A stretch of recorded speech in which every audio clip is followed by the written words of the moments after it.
Douglas Tirola, this is fantastic. First, I have to say that I totally love this film. This was so awesome. And if I enjoyed it as much watching it, I want to know how you felt making this project.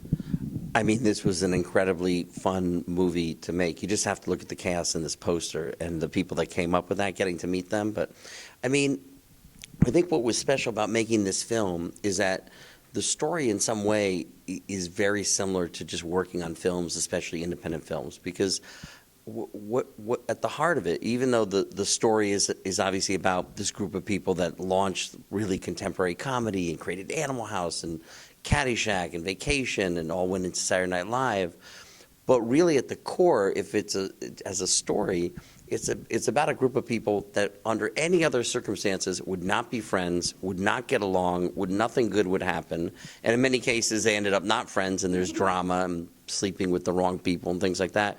But they come together to create this amazing thing called National Lampoon, which manifests itself in the magazine for the most part. And that's very much like making a film. I mean, if you ever go on a film set, you're like, those people are not sitting together at the cafeteria, you know, in high school.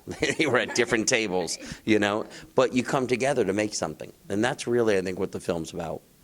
Well, what made you decide to do this film? I mean, there's so many things you could do out there and so many projects. How did this come about? Well, I think there are a couple, you know, I could give you like the sort of, you know, here's the answer, but really there are a few answers. One is, as a filmmaker, you're looking for stories that just haven't been told. And I would categorize this as the Mark Monroe, the co-writer on the film, said, you know, the greatest story never told. Meaning it's like right out there in front of you, you kind of heard of it, but then there's all this stuff that you didn't know about it. So that's part of it. Obviously, I loved the National Lampoon as a kid. I think for most people my age, I came to it not through the magazine, but through Animal House. A friend reminded me that he thought we saw Animal House like 8 times together. I love that movie. I think the movie's a great representation of the magazine in ways people forget. It's a lot more than food fights and toga parties. You know, there's like a lot of like serious humor about literature, about race, about social class. But I saw the movie, and I'm an only child, but I had friends who had older brothers, and so that's where I got my hands on the magazine. And then I saved up my money and bought a thing called the 10th anniversary anthology of National Lampoon, which showed it was a great curation of their first 10 years. And so that love of it, looking for a good movie, and then there's always an inciting incident, just like a movie. And for me, that inciting incident was being at a dinner party where it was a bunch of Wall Street people, and I'm the lone filmmaker guy, and they're all talking about, you know, paying 15% taxes, and they're afraid they're going to raise their taxes. I'm like, I'm a struggling independent filmmaker. I'm paying like half. It feels like more than half. And they're like, well, you don't know what you're talking about. And so I just made some comment. I'm not like a yeller, but I just sort of said my thing, and I think it rubbed someone the wrong way, and the next thing you know, like, he's hiding from me in the kitchen, and the hostess is crying, my wife's getting a ride home from somebody, and this woman who I know just leans over to me, and she's like, Doug, you always just take things too far. You always got to go too far. And I thought about that for a few days, like, you know, when you're in traffic thinking about what you should have said, and I'm like, I've never heard anybody tell me I've gone too far. I've never heard anybody on a film set say go too far to anybody. It's just not my realm. And a couple days later, I was in my living room, and I still have that 10th anniversary book, not because I'm a slow reader. I kept it with me.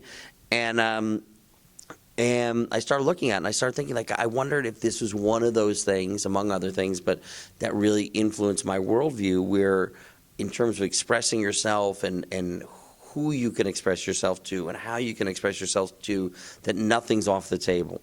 And I wondered, like, maybe the Lampoon had a greater influence on me than I had thought. And then a couple days later, I went to my producer and said, hey, you know, what about this National Lampoon? And we sort of had heard Barbara Koppel, who's this multi-Oscar winning director, was going to do a movie, but we couldn't find anything about it. And she said, well, look, at your first movie HBO bought, and you've had things premiere at these big film festivals.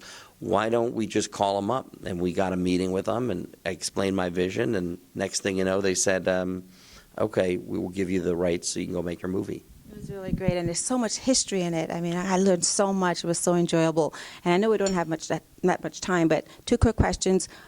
What do you want audiences to come away with, and what did you learn doing this project about yourself that you didn't know before? Oh my God, what I learned. But well, I'll say what I want audiences to come away with are a couple things. I mean, I certainly want audiences to come away with understanding that there is this thing before Saturday Night Live, and in that all these people, and maybe to go and seek out that magazine, that written humor, and the humor through art, not just like 30 seconds on YouTube.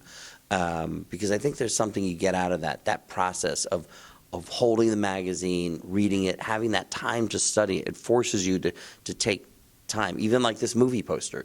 I've seen people in lobbies looking at it. It's not something one image, you look at it for a second. So I want people to have appreciation for the Lampoon.